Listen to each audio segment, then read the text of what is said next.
My name is Priscilla Deverson. I'm studying at Miami International University of Art and Design for a bachelor's in fashion design. Today I want to talk to you about the sexy and crazy world of fashion, meeting the difficult and trouble of poor countries. I was born and raised in Haiti, which is one of the poorest countries of the Western Hemisphere, and I also have the pleasure of working there as a designer for an interior design company. I know it's not my field, but it was the closest I could get for my field in my hometown. Now, as I was working there, um, I realized that they use a lot of Haitian culture, which is the arts and craft that we use in the country, and try to implement it with the trends and the designs of the trends for interior design. And now I have some of the articles behind me. You can see.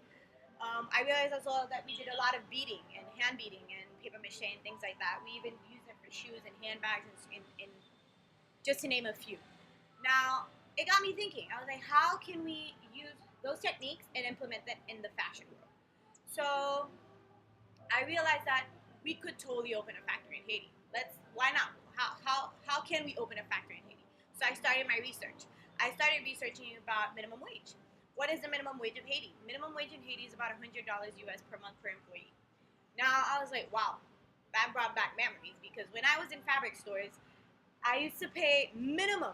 Well, not me. Well, if I wanted to buy a fabric, of hand beaded fabric, minimum that you would have to pay is $100. Now it can go up to $500 easily. So I was like, wow, for 36 inches of fabric, I'm paying $100, and I know somebody in my home country that's only getting paid $100 per month for 30 days of work. So it got me thinking, how can we bring those factories in? So I continued doing my research on minimum wage.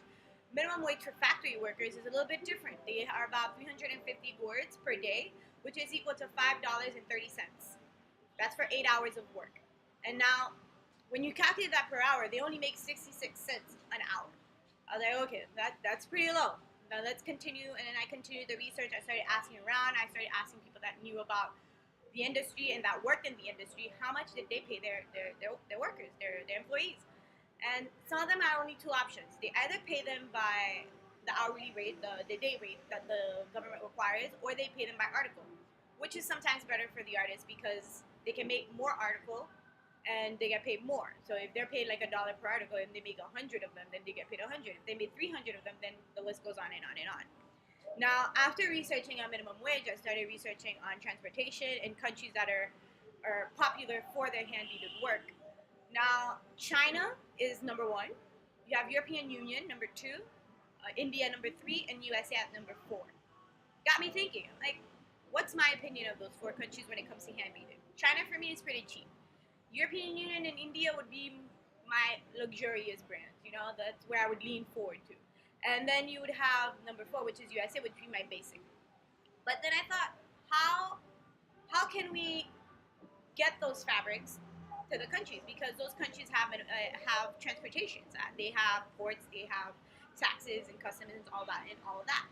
So I continued my research and I realized that China, as an example, China has one of the biggest taxations that I've seen so far from my research. You have taxes about paperwork, transportation tax, custom tax. You have taxes on the container, and the list goes on. So I was like, you know what? Let me Google about Haiti. Let me search, let me ask some of the people that work here, what are taxations in Haiti for exportation and importation? Because you have to bring in the goods to finish it and then ship them out to the clients. Haiti has something called the free zone. A free zone is it was a law that was implemented to bring in investments in Haiti. It was to show that Haiti was open for business. A free zone means that you have no taxes on importations that are meant like raw materials that are not done here, that are just finished to send back. That means they're not staying in the country. As well, you have when you're exporting as well, you have no taxes as well. There is nothing for you to pay at customs. So I was like, finally, there's a little breathing room. Like, we are actually attracting investors. I know that maybe not all investors are attracted to Haiti because of the political situation, and I can understand that, but the main goal of this project and this research is to create jobs.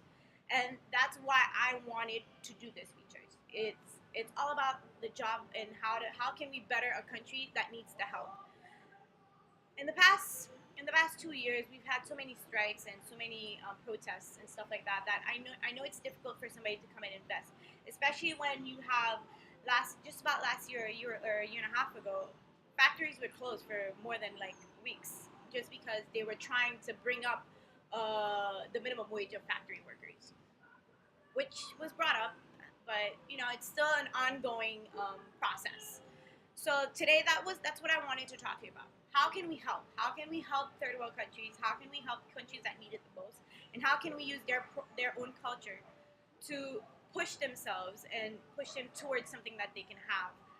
As well, I wanna say one last thing.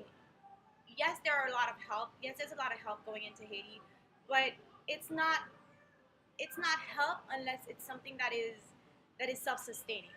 And as well, you're trying to create something that can continue for the future. I'll take an example. We have so many hospitals that were donating to us, but they're ghost hospitals because yes, they came, they put the equipment, they built everything for us, but who's gonna use the equipment? Who's gonna teach the people how to use the equipment? That was one of our biggest problems that we have with certain projects that we have in the country. So the idea of this project is to create something that sticks, something that lasts, and that can create jobs forever and ever and ever. Of course, we're trying to get cheap for the investor, but to make the investor make money, but all while making sure that people get jobs. So before I leave you today, before you all go on your Snapchat, Facebook, or any social media whatsoever, I hope that you research more. Try to find out how you can help. Talk to somebody. Do anything that you can, and you will see that many countries like my own, like my hometown, need the help and can. And there are simple ways of doing it. Just simple little businesses like that. As you can see, look at this, completely made by hand. Anyhow, thank you again for listening, and I hope to see you all soon. Thank you.